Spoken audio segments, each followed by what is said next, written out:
નમસ્કાર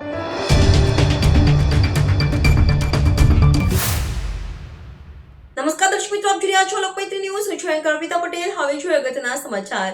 પાવી જેતપુર તાલુકાના બોરધા ગામે પુત્રએ પિતાની હત્યા કરી હતી. હત્યા કરવામાં સગા કાકાએ પુત્રની મદદ કરતા સમગ્ર વિસ્તારમાં ચકચાર મચી જવા પામી હતી. છોટાઉદેપુર જિલ્લાના પાવી જેતપુર ખાતે એક ચકચાર મચાવનાર કિસ્સો સામે આવ્યો હતો, જેમાં પાવી જેતપુર તાલુકાના બોરધા ગામે સગા પુત્રએ સગા પિતાની ઘાતકી હત્યા કરી હતી. હત્યા કરવામાં સગા કાકાએ પુત્રની મદદ કરતા સમગ્ર વિસ્તારમાં ચકચાર મચી જવા પામી હતી. સાંજના સમયે પુત્રને મરનાર નગીનભાઈનો ભાઈ આવી નગીનભાઈ સાથે ઝઘડો કર્યો હતો. મરનારના ભાઈ બકલાભાઈ રાઠવાએ નગીનભાઈની છાતી પર બેસી ગળું દબાવ્યું અને પુત્રએ મારી મમ્મીને કેમ મારે છે કહી પુત્રએ નગીનભાઈને માથાના અને પગના ભાગે લાકડાના ફટકા મારી હત્યા કરી હતી, જેમાં ગંભીર ઇજાના કારણે સ્થળ પર જ નગીનભાઈનું કરુણ મોત નીપજ્યું હતું. આ બાબતની જાણ કરાલી પોલીસને કરતા પોલીસ ઘટના સ્થળે પહોંચી કાર્યવાહી કરી હતી. આદિવાસી વિસ્તારમાં સંબંધોનું ખૂન થઈ રહ્યું છે અને કલયુગ આવી ગયો હોય તેમ લાગી રહ્યું છે. સગો પુત્ર અને સગો ભાઈ હત્યાના આરોપી હોય તે ગંભીર બાબત છે. આદિવાસી વિસ્તારમાં જાગૃતિ લાવવા માટે સરકારે પ્રયાસ કરવા જોઈએ તેવી લોકમાંગ ઉઠવા પામી હતી. ઘટનામાં મરનારનું નામ નગીનભાઈ બાબુભાઈ રાઠવા છે. આરોપી પુત્રનું નામ બંસિંગભાઈ નગીનભાઈ રાઠવા તેમજ આરોપીના ભાઈનું નામ બકલાભાઈ બાબુભાઈ રાઠવા જાણવા મળ્યું હતું.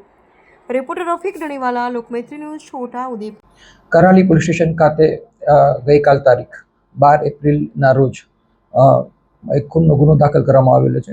આ બનાવની હકીકત એવી છે કે આ કામે જેમનું મર્ડર થયું છે એ નગીનભાઈ બાબુભાઈ રાઠવા કે જે છે એ બોરધા ગામ તાલુકો જેતપુર પાવીના રહેવાસી છે. તેમને તેમના પરિવારજનો, તેમના પત્ની અને બાળકો સાથે અવારનવાર ઝઘડો થતો હોય. ગઈ તારીખ 9/4/2025ના રોજ પણ એમના પત્ની અને બાળકો સાથે ઝઘડો થયેલો હતો. એમાં એમના પત્નીને એમને માર મારેલો હતો. એ અનુસંધાને એમના દીકરાને, જે આ કામના આરોપી છે બનેસિંહને, જે 20 વર્ષના છે, એમને સારું નહીં લાગતા એમને એમના પિતા સાથે ઉગ્ર બોલાચાલી ઝઘડો કરી અને ઘર પછી છોડી દીધેલું હતું અને તે ત્યાંથી પોતાના કાકાના ઘરે રહેવા માટે જતા રહેલા હતા.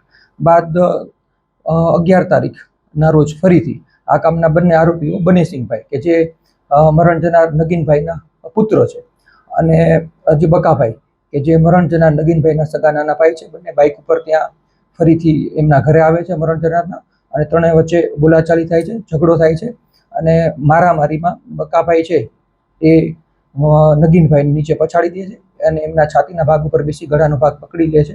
અને જે બનેસિંહ જે આરોપી છે એ પોતાના હાથમાં જે લાકડું રહેલું હોય એ લાકડા વડે માથાના ભાગે અને શરીરના અન્ય ભાગ ઉપર લાકડાથી ફટકા મારે છે.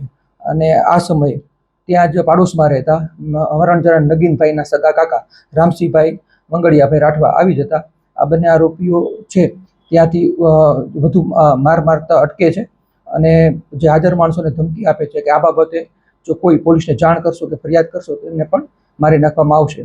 આમ છે જે બનાવ છે એ નગીનભાઈનું મૃત્યુ થતાં ખૂનના બનાવમાં પરિવર્તિત થાય છે. આ સંદર્ભે કરાલી પોલીસ સ્ટેશનને ગઈ તારીખ 12 એપ્રિલના રોજ જાણ કરવામાં આવતા કરાલી પોલીસ સ્ટેશન દ્વારા કાયદેસરની કાર્યવાહી કરવામાં આવેલ છે. મર્ડરનો ગુનો દાખલ કરવામાં આવેલો છે. આ કામના બંને આરોપીઓને છે હસ્તગત કરવામાં આવેલા છે અને આ કામની આગળની તપાસ કરાલી પોલીસ સ્ટેશનના પીએસઆઈ ડીકે પંડ્યા નાઓ ચલાવી રહ્યા છે. લોકમૈત્રી ન્યૂઝ સાથે જોડાયેલા રહેવા અમારા યુટ્યુબ ચેનલને સબસ્ક્રાઇબ કરી ફેસબુક અને ઇન્સ્ટાગ્રામ પેજને લાઇક અને શેર કરો.